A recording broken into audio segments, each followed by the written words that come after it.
Good morning, I'm Dave Christie with your LaRouche Organization Daily Update for Friday, August 29th.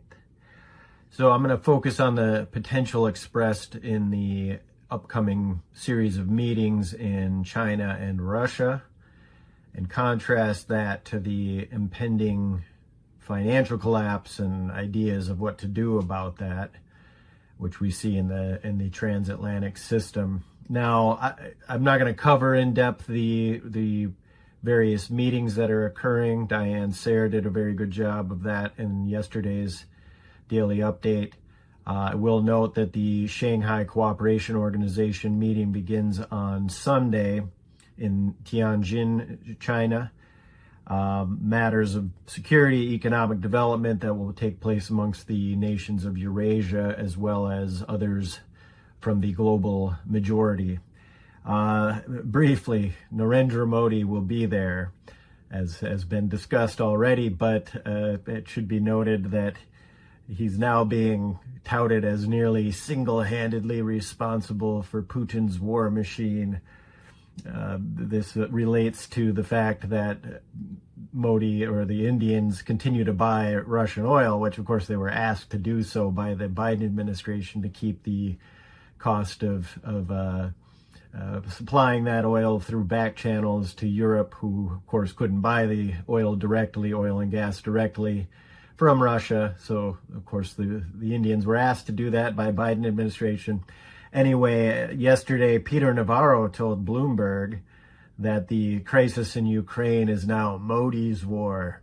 So I guess, they've sort of shifted the emphasis from Putin's war to now Modi's war. Now, as we have noted, Modi will meet with Xi Jinping, a very important meeting to restore or to develop the peace between India and China, which has had very tense relations for some time now. So again, perhaps this will accelerate or help in Trump's seeking of the Nobel Prize, given that he's done more through his sanction policy, or tariffs as he likes to call them, anyway, to bring those nations together. Now, many more meetings at the SCO will take place besides that one, that important one. They apparently will be discussing a development strategy of the bloc, that is the Shanghai Cooperation Organization, a development strategy of the bloc for the next 10 years that was said by China's State Council Information Office, and they had key things to know on the summit. In that statement, they said that the summit will also issue statements marking the 80th anniversary of the victory of the World Anti-Fascist War and the 80th founding anniversary of the United Nations, and adopt a series of outcome documents on strengthening security, economic, people-to-people, and cultural cooperation. So that is what we know so far of at least what the intent going into the SCO meeting is about. Now, importantly, it's been reported that Armenia and Azerbaijan have applied for membership of the SCO. This is very important given that the British intelligence, CIA, their various of the Anglo-American establishment are pushing for confrontation in this region, which is the Caucasus region. Recall, of course, that was the domain just north of there of the war, the Chechen wars that initiated, or that were Putin's coming to the presidency of Russia in the late 90s, that those wars were undergoing. And of course, though many of those terrorist networks that were involved in that eventually became what was called ISIS, or branded as ISIS, some of whom were of Turkic origin, cultural origin, who became the mercenaries that were involved in this. And of course, that whole swath of territory spreads from Azerbaijan through the Turkmenistan, Uzbekistan, the various stans as they're called sometimes, all the way over to the part of China that was of the Uyghur people who are of this origin. Now, I think that's just relevant to because the Russians have warned that that region could be inflamed by these British-style operations. So I think it's important that whatever tensions there are between Armenia and Azerbaijan could be potentially resolved with their both entering the SCO. All right, now following the SCO meeting, we'll have the ceremony in Beijing to honor the end of World War II. Putin will be there, and according to the Foreign Ministry of China, they said essentially that Putin's visit to Beijing underscores the determination of Russia and China to defend the legacy and outcomes of World War II.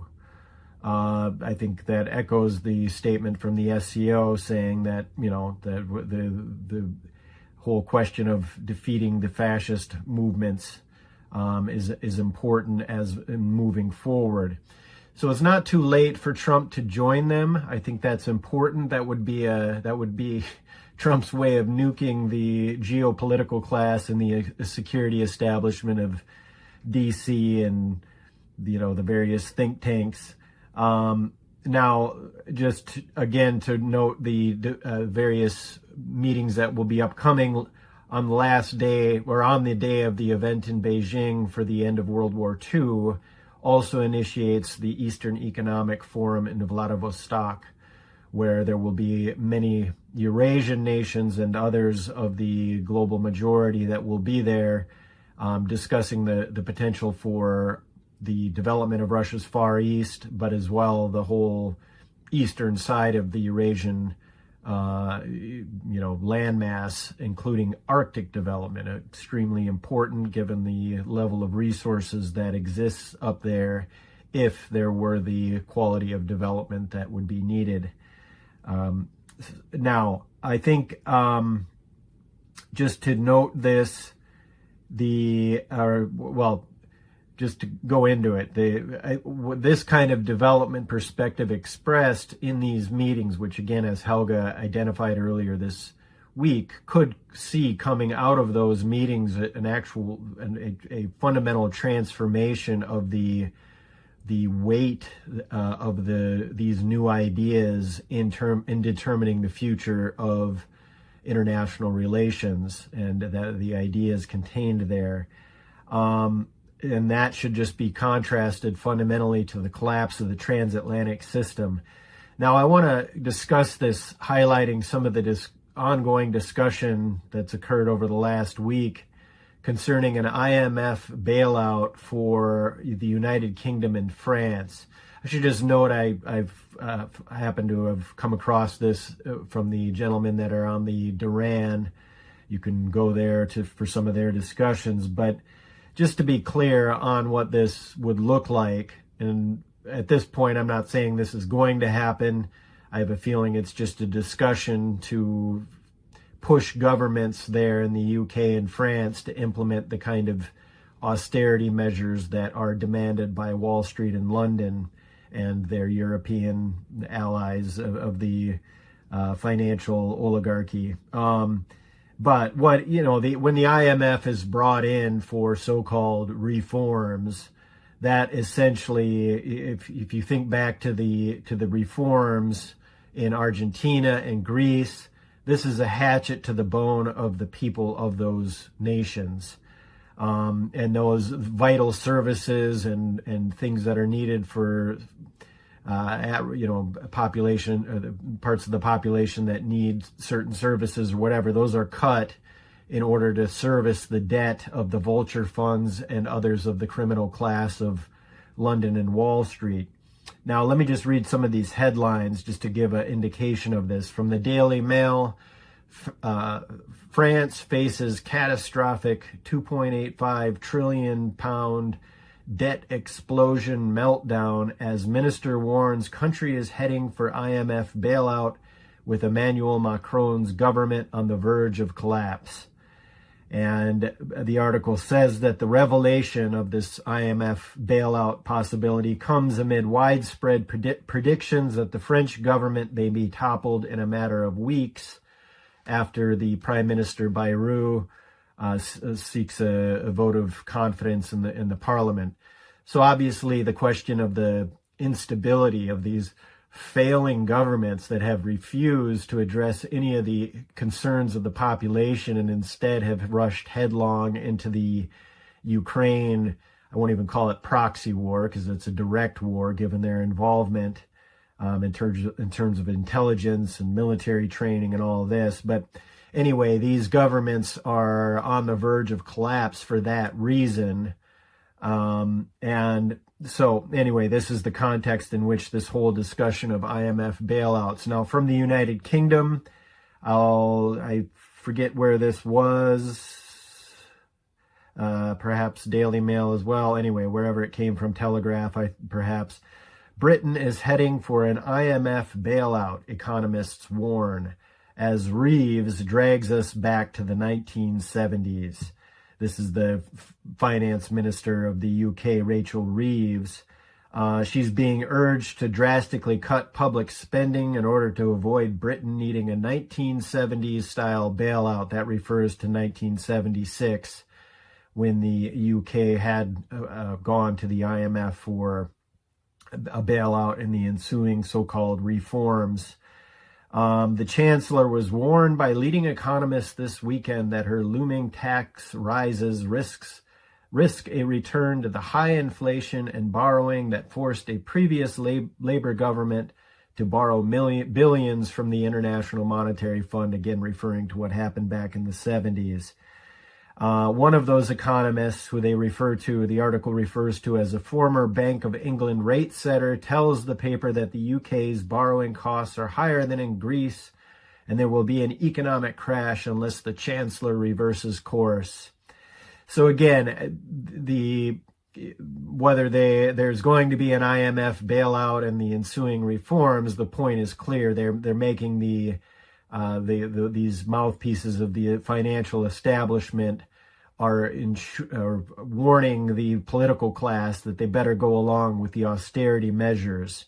Now, of course, what they cite for the culprit for the expanding debt is the peasants, of course, the dastardly pensioners of the United Kingdom who are on a fixed income, who took advantage of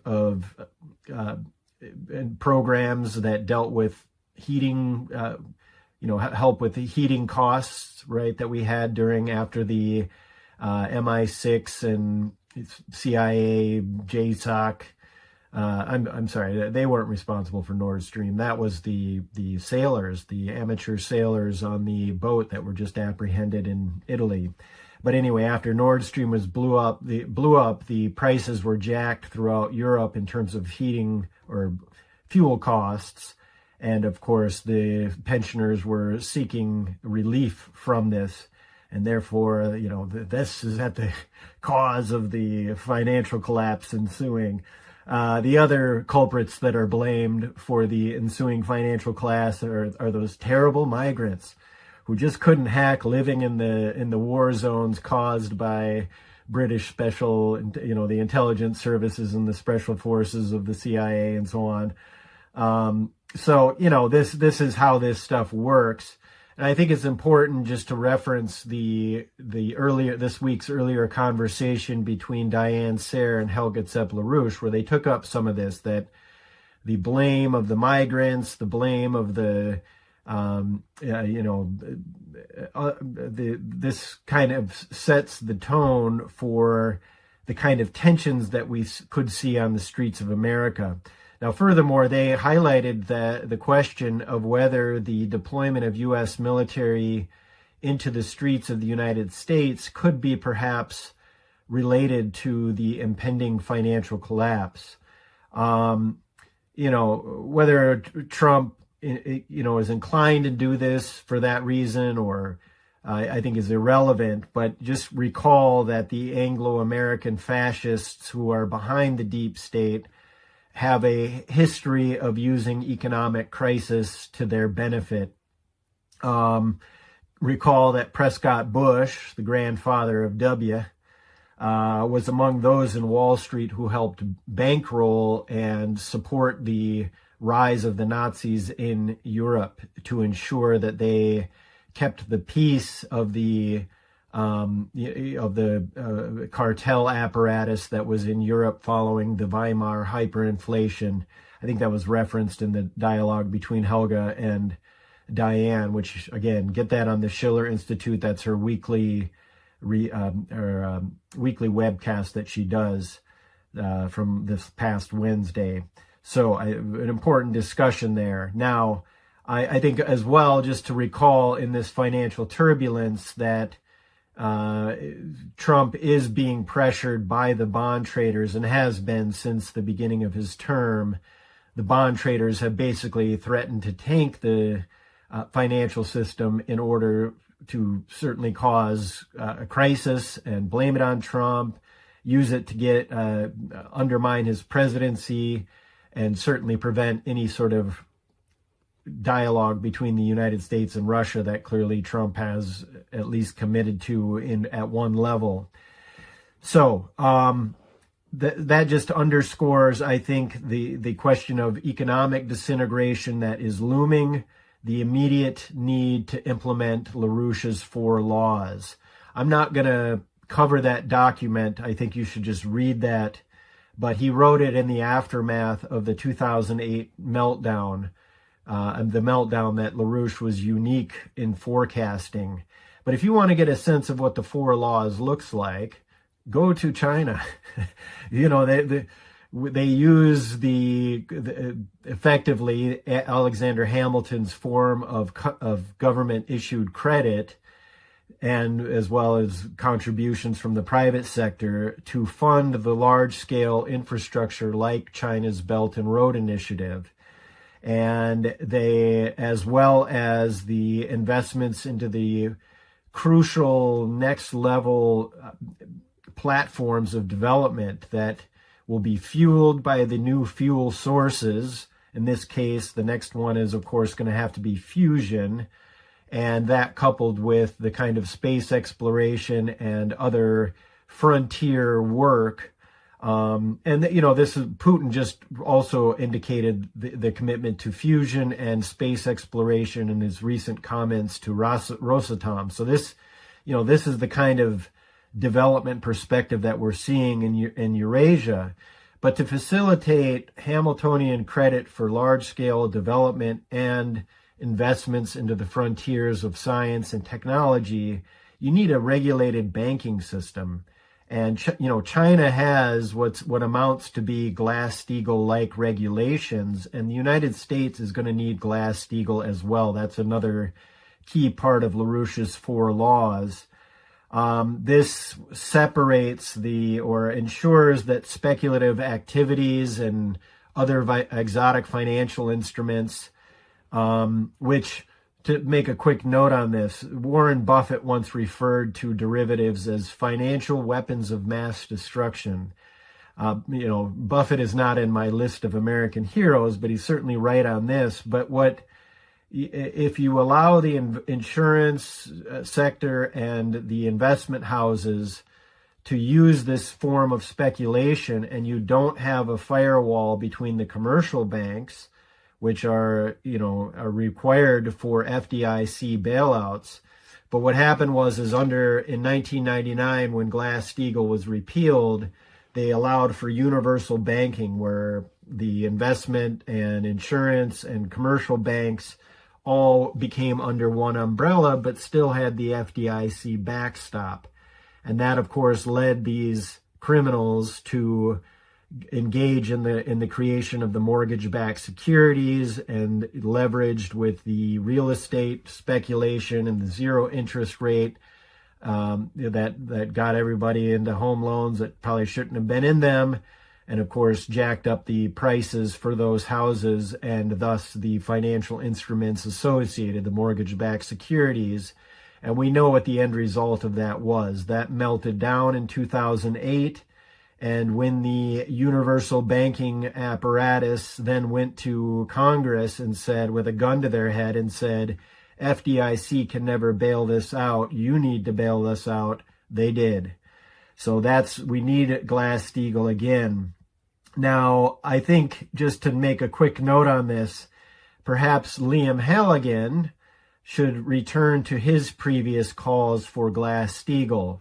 He had made some calls in 2010. Now, who is Liam Halligan? Well, I'm not sure if he was an economist or an analyst or whatever, but he just recently wrote a Substack piece entitled "A 1976-Style Financial Meltdown is Very Much on the Cards," again, referring to this whole question of an IMF bailout for the UK.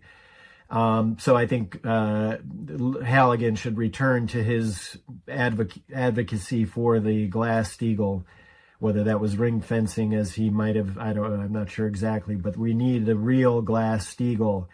So again, the question of financial weapons of mass destruction and actual weapons of mass destruction, that is nuclear proliferation. This underscores the need for Donald Trump to get to Beijing next week.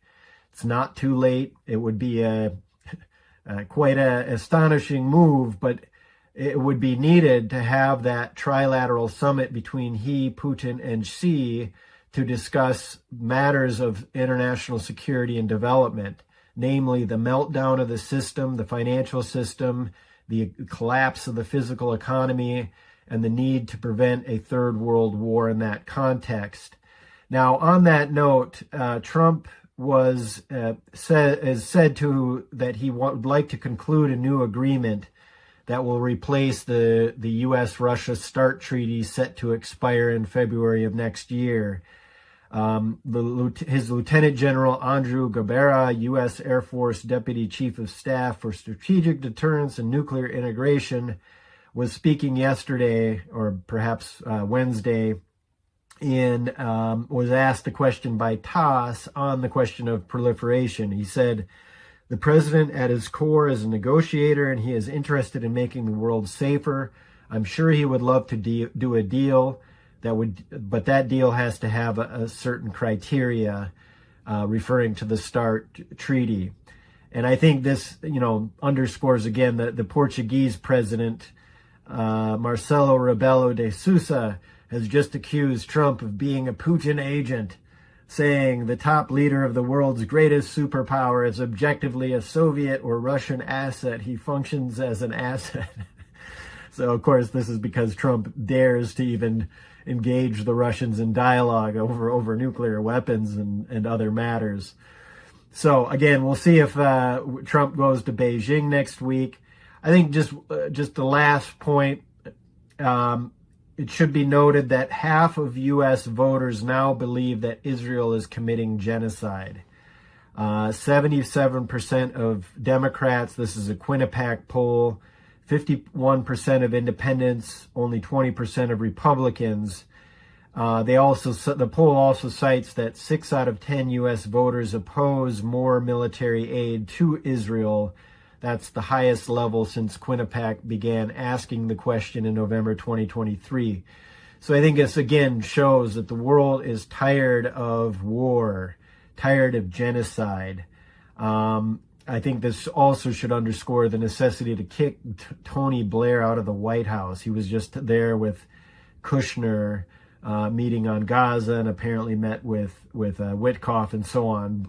Blair is the archetype of the British snake oil salesman to sell his game, which of course we've seen what that game has gotten us over the years of British intervention in this part of the world. It's brought us to his great friend Netanyahu running this genocide. So again, we need Trump to participate in the summit in Beijing next week.